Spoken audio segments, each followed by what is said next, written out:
Namaste. Hello and a warm welcome. Welcome to akankssha's YouTube channel Multidimensional Soul and this audiobooks and talk series dedicated to akankssha's son and spirit guide Arnav. If you have not yet subscribed to this channel, do subscribe, like and share this knowledge and wisdom. Do share your experiences in the comments. What resonates with you the most? What insights do you receive from these teachings? Let's keep this energy of knowledge and wisdom flowing as the energy loves to move, and this is an energy exchange. Today we're going to read a chapter from the book Autobiography of a Yogi by Paramahansa Yogananda. Chapter 30.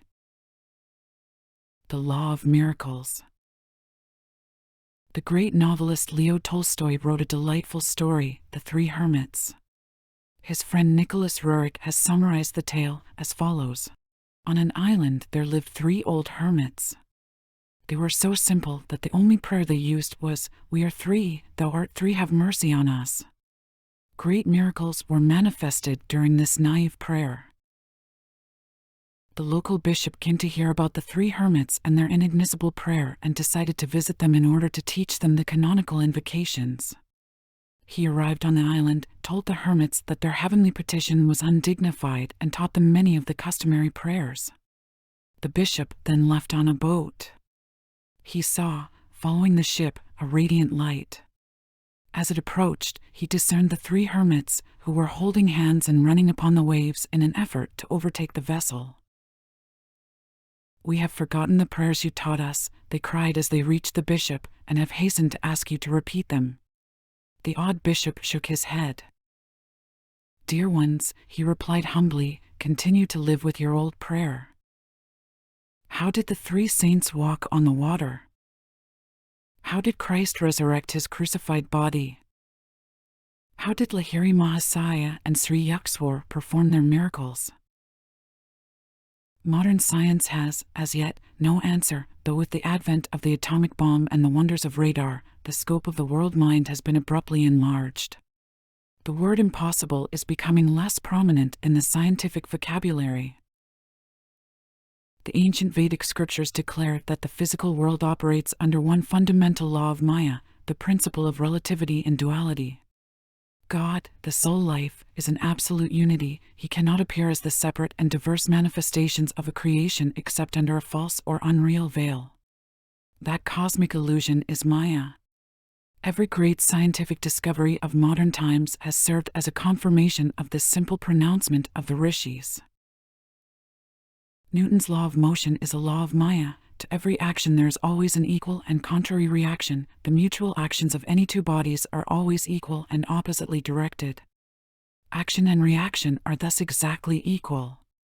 To have a single force is impossible. There must be, and always is, a pair of forces equal and opposite. Fundamental natural activities all betray their Maic origin. Electricity, for example, is a phenomenon of repulsion and attraction. Its electrons and protons are electrical opposites. Another example, the atom or final particle of matter is, like the Earth itself, a magnet with positive and negative poles. The entire phenomenal world is under the inexorable sway of polarity. No law of physics, chemistry, or any other science is ever found free from inherent opposite or contrasted principles. Physical science, then, cannot formulate laws outside of Maya, the very texture and structure of creation. Nature herself is Maya. Natural science must perforce deal with her ineluctable quiddity. In her own domain, she is eternal and inexhaustible. Future scientists can do no more than probe one aspect after another of her varied infinitude. Science thus remains in a perpetual flux, unable to reach finality, fit indeed to formulate the laws of an already existing and functioning cosmos, but powerless to detect the law framer and sole operator. The majestic manifestations of gravitation and electricity have become known, but what gravitation and electricity are, no mortal knoweth. To surmount Maya was the task assigned to the human race by the millennial prophets. To rise above the duality of creation and perceive the unity of the Creator was conceived of as man's highest goal. Those who cling to the cosmic illusion must accept its essential law of polarity, flow and ebb, rise and fall, day and night, pleasure and pain, good and evil, birth and death. This cyclic pattern assumes a certain anguishing monotony. After man has gone through a few thousand human births, he begins to cast a hopeful eye beyond the compulsions of Maya. To tear the veil of Maya is to pierce the secret of creation. The yogi who thus denudes the universe is the only true monotheist. All others are worshipping heathen images. So long as man remains subject to the dualistic delusions of nature, that Janus-faced Maya is his goddess, he cannot know the one true God. The world illusion, Maya, is individually called avidya, literally, not knowledge, ignorance, delusion. Maya or avidya can never be destroyed through intellectual conviction or analysis, but solely through attaining the interior state of nirvikalpa samadhi. The Old Testament prophets and seers of all lands and ages spoke from that state of consciousness. Ezekiel says, 43:1-2 Afterwards he brought me to the gate, even the gate that looketh toward the east, and, behold, the glory of the God of Israel came from the way of the east, and his voice was like a noise of many waters, and the earth shined with his glory. Through the divine eye in the forehead, east, the yogi sails his consciousness into omnipresence, hearing the word or Aum, divine sound of many waters or vibrations, which is the sole reality of creation. Among the trillion mysteries of the cosmos, the most phenomenal is light. Unlike sound waves, whose transmission requires air or other material media, light waves pass freely through the vacuum of interstellar space. Even the hypothetical ether, held as the interplanetary medium of light in the undulatory theory, can be discarded on the Einsteinian grounds that the geometrical properties of space render the theory of ether unnecessary. Under either hypothesis, light remains the most subtle, the freest from material dependence, of any natural manifestation. In the gigantic conceptions of Einstein, the velocity of light, 186,000 miles per second, dominates the whole theory of relativity. He proves mathematically that the velocity of light is, so far as man's finite mind is concerned, the only constant in a universe of unstable flux. On the sole absolute of light velocity depend all human standards of time and space. Not abstractly eternal as hitherto considered, time and space are relative and finite factors, deriving their measurement validity only in reference to the yardstick of light velocity. In joining space as a dimensional relativity, time has surrendered age-old claims to a changeless value. Time is now stripped to its rightful nature, a simple essence of ambiguity. With a few equational strokes of his pen, Einstein has banished from the cosmos every fixed reality except that of light. In a later development, his unified field theory, the great physicist embodies in one mathematical formula the laws of gravitation and of electromagnetism. Reducing the cosmical structure to variations on a single law, Einstein 30-4 reaches across the ages to the rishis who proclaimed a sole texture of creation, that of a protean Maya. On the epical theory of relativity have arisen the mathematical possibilities of exploring the ultimate atom. Great scientists are now boldly asserting not only that the atom is energy rather than matter, but that atomic energy is essentially mind stuff. The frank realization that physical science is concerned with a world of shadows is one of the most significant advances, Sir Arthur Stanley Eddington writes in The Nature of the Physical World. In the world of physics, we watch a shadowgraph performance of the drama of familiar life. The shadow of my elbow rests on the shadow table as the shadow ink flows over the shadow paper. It is all symbolic, and as a symbol the physicist leaves it. Then comes the alchemist mind who transmutes the symbols. To put the conclusion crudely, the stuff of the world is mind stuff. The realistic matter and fields of force of former physical theory are altogether irrelevant except in so far as the mind stuff has itself spun these imaginings. The external world has thus become a world of shadows. In removing our illusions we have removed the substance, for indeed we have seen that substance is one of the greatest of our illusions. With the recent discovery of the electron microscope came definite proof of the light essence of atoms and of the inescapable duality of nature. The The New York Times gave the following report of a 1937 demonstration of the electron microscope before a meeting of the American Association for the Advancement of Science. The crystalline structure of tungsten, hitherto known only indirectly by means of X-rays, stood outlined boldly on a fluorescent screen, showing 9 atoms in their correct positions in the space lattice, a cube, with 1 atom in each corner and 1 in the center. The atoms in the crystal lattice of the tungsten appeared on the fluorescent screen as points of light, arranged in geometric pattern. Against this crystal cube of light, the bombarding molecules of air could be observed as dancing points of light, similar to points of sunlight shimmering on moving waters. The principle of the electron microscope was first discovered in 1927 by Drs. Clinton J. Davison and Lester H. Germer of the Bell Telephone Laboratories, New York City, who found that the electron had a dual personality partaking of the characteristic of both a particle and a wave. The wave quality gave the electron the characteristic of light, and a search was begun to devise means for focusing electrons in a manner similar to the focusing of light by means of a lens. For his discovery of the Jekyll-Hyde quality of the electron, which corroborated the prediction made in 1924 by de Broglie, French Nobel Prize-winning physicist, and showed that the entire realm of physical nature had a dual personality, Dr. Davison also received the Nobel Prize in Physics. The stream of knowledge, Sir James Jeans writes, in the mysterious universe, is heading towards a non-mechanical reality. The universe begins to look more like a great thought than like a great machine. 20th century science is thus sounding like a page from the Hoary Vedas. From science, then, if it must be so, let men learn the philosophic truth that there is no material universe, its warp and woof is Maya, illusion. Its mirages of reality all break down under analysis.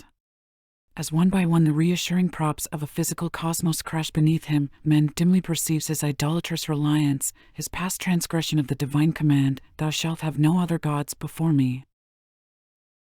In his famous equation outlining the equivalence of mass and energy, Einstein proved that the energy in any particle of matter is equal to its mass or weight multiplied by the square of the velocity of light. The release of the atomic energies is brought about through the annihilation of the material particles. The death of matter has been the birth of an atomic age. Light velocity is a mathematical standard or constant not because there is an absolute value in 186,000 miles a second, but because no material body, whose mass increases with its velocity, can ever attain the velocity of light. Stated another way, only a material body whose mass is infinite could equal the velocity of light. This conception brings us to the law of miracles. The masters who are able to materialize and dematerialize their bodies or any other object, and to move with the velocity of light, and to utilize the creative light rays in bringing into instant visibility any physical manifestation, have fulfilled the necessary Einsteinian condition: their mass is infinite. The consciousness of a perfected yogi is effortlessly identified, not with a narrow body, but with the universal structure. Gravitation, whether the force of Newton or the Einsteinian manifestation of inertia, is powerless to compel a master to exhibit the property of weight, which is the distinguishing gravitational condition of all material objects. He who knows himself as the omnipresent spirit is subject no longer to the rigidities of a body in time and space. Their imprisoning rings pass not have yielded to the solvent, I am he. Fiat lux. And there was light. God's first command to his ordered creation, Genesis 1 verse 3, brought into being the only atomic reality, light. On the beams of this immaterial medium occur all divine manifestations. Devotees of every age testify to the appearance of God as flame and light. The King of Kings and Lord of Lords, who only hath immortality, dwelling in the light which no man can approach unto. A yogi who through perfect meditation has merged his consciousness with the Creator perceives the cosmical essence as light. To him there is no difference between the light rays composing water and the light rays composing land. Free from matter consciousness, free from the 3 dimensions of space and the 4th dimension of time, a master transfers his body of light with equal ease over the light rays of earth, water, fire, or air. Long concentration on the liberating spiritual eye has enabled the yogi to destroy all delusions concerning matter and its gravitational weight. Thenceforth he sees the universe as an essentially undifferentiated mass of light. Optical images, Dr. L.T. Troland of Harvard tells us, are built up on the same principle as the ordinary halftone engravings, that is, they are made up of minute dottings or striplings far too small to be detected by the eye. The sensitiveness of the retina is so great that a visual sensation can be produced by relatively few quanta of the right kind of light. Through a master's divine knowledge of light phenomena, he can instantly project into perceptible manifestation the ubiquitous light atoms. The actual form of the projection, whether it be a tree, a medicine, a human body, is in conformance with the yogi's powers of will and of visualization. In man's dream consciousness, where he has loosened in sleep his clutch on the egoistic limitations that daily hem him round, the omnipotence of his mind has a nightly demonstration. Lo!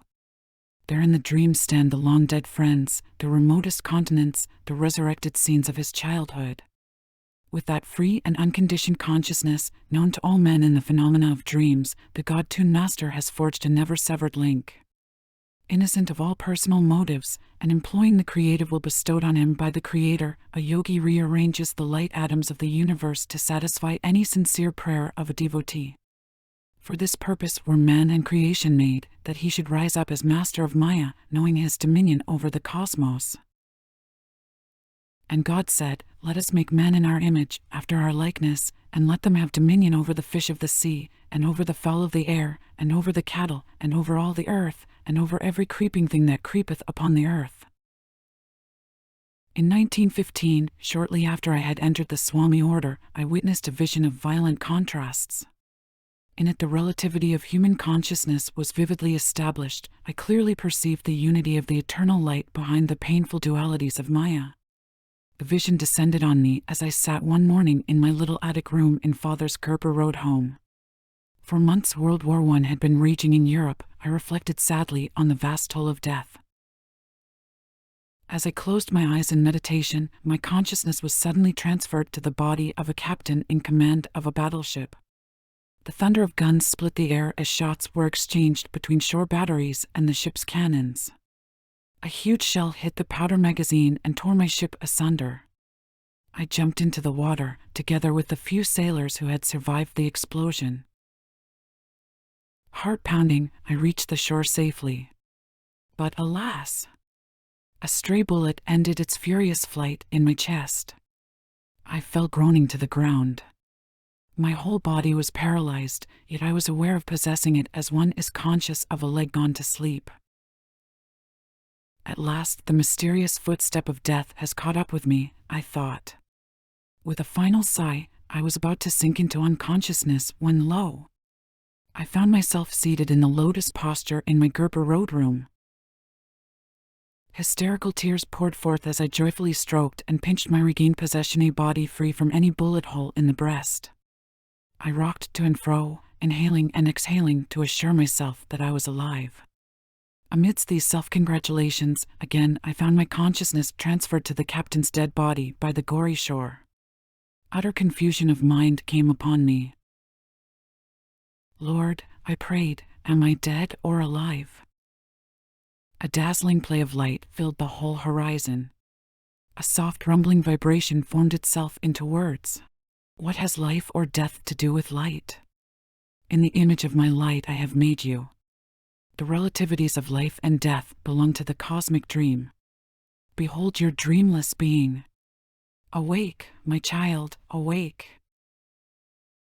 As steps in man's awakening, the Lord inspires scientists to discover, at the right time and place, the secrets of his creation. Many modern discoveries help men to apprehend the cosmos as a varied expression of one power light, guided by divine intelligence. The wonders of the motion picture, of radio, of television, of radar, of the photo, electric cell, the all-seeing electric eye, of atomic energies are all based on the electromagnetic phenomenon of light. The motion picture art can portray any miracle. From the impressive visual standpoint, no marvel is barred to trick photography. A man's transparent astral body can be seen rising from his gross physical form. He can walk on the water, resurrect the dead, reverse the natural sequence of developments, and play havoc with time and space. Assembling the light images as he pleases, the photographer achieves optical wonders which a true master produces with actual light rays. The lifelike images of the motion picture illustrate many truths concerning creation. The cosmic director has written his own plays and assembled the tremendous casts for the pageant of the centuries. From the dark booth of eternity, he pours his creative beam through the films of successive ages, and the pictures are thrown on the screen of space. Just as the motion picture images appear to be real, but are only combinations of light and shade, so is the universal variety. A delusive seeming. The planetary spheres, with their countless forms of life, are not but figures in a cosmic motion picture, temporarily true to five sense perceptions as the scenes are cast on the screen of man's consciousness by the infinite creative beam. A cinema audience can look up and see that all screen images are appearing through the instrumentality of one imageless beam of light. The colorful universal drama is similarly issuing from the single white light of a cosmic source. With inconceivable ingenuity, God is staging an entertainment for his human children, making them actors as well as audience in his planetary theater. One day I entered a motion picture house to view a newsreel of the European battlefields. World War I was still being waged in the West. The newsreel recorded the carnage with such realism that I left the theater with a troubled heart. Lord, I prayed, why dost thou permit such suffering? To my intense surprise, an instant answer came in the form of a vision of the actual European battlefields. The horror of the struggle, filled with the dead and dying, far surpassed in ferocity any representation of the newsreel. Look intently. A gentle voice spoke to my inner consciousness. You will see that these scenes now being enacted in France are nothing but a play of chiaroscuro. They are the cosmic motion picture, as real and as unreal as the theater newsreel you have just seen a play within a play. My heart was still not comforted. The divine voice went on, creation is light and shadow both, else no picture is possible. The good and evil of Maya must ever alternate in supremacy. If joy were ceaseless here in this world, would men ever seek another? Without suffering, he scarcely cares to recall that he has forsaken his eternal home. Pain is a prod to remembrance. The way of escape is through wisdom.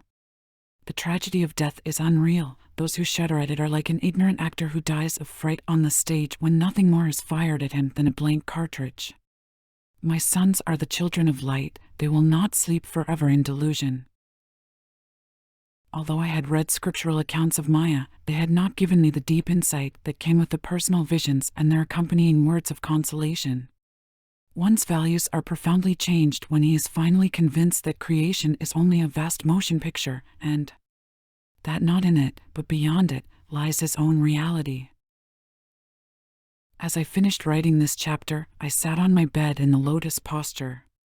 My room was dimly lit by 2 shaded lamps.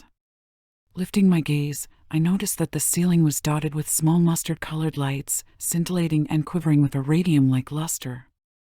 Myriads of penciled rays, like sheets of rain, gathered into a transparent shaft and poured silently upon me. At once my physical body lost its grossness and became metamorphosed into astral texture. I felt a floating sensation as, barely touching the bed, the weightless body shifted slightly and alternately to left and right. I looked around the room. The furniture and walls were as usual, but the little mass of light had so multiplied that the ceiling was invisible. I was wonder-struck. This is the cosmic motion picture mechanism. A voice spoke as though from within the light. Shedding its beam on the white screen of your bed sheets, it is producing the picture of your body. Behold, your form is nothing but light. I gazed at my arms and moved them back and forth, yet could not feel their weight. An ecstatic joy overwhelmed me. This cosmic stem of light, blossoming as my body, seemed a divine replica of the light beams streaming out of the projection booth in a cinema house and manifesting as pictures on the screen.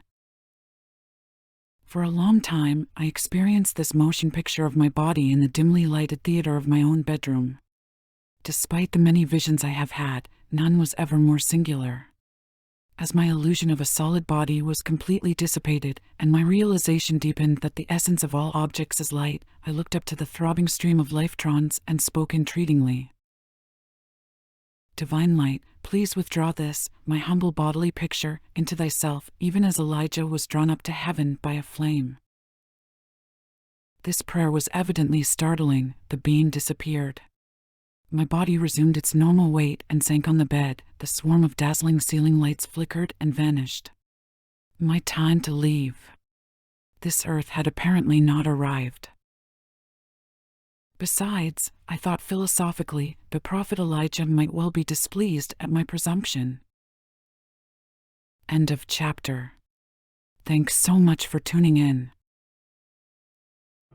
This is a series of audiobooks and insightful lectures brought to you by Akanksha, dedicated to exploring timeless wisdom and spiritual teachings. Each recording is generated with love, honoring my journey and my connection with higher guidance, especially in tribute to my son Arnav, who now guides me from beyond. May these words awaken the divine love within you, bring you peace and inspiration on your own path, and may divine light within shine bright. May whatever merit arises from these readings be for the benefit of all sentient beings.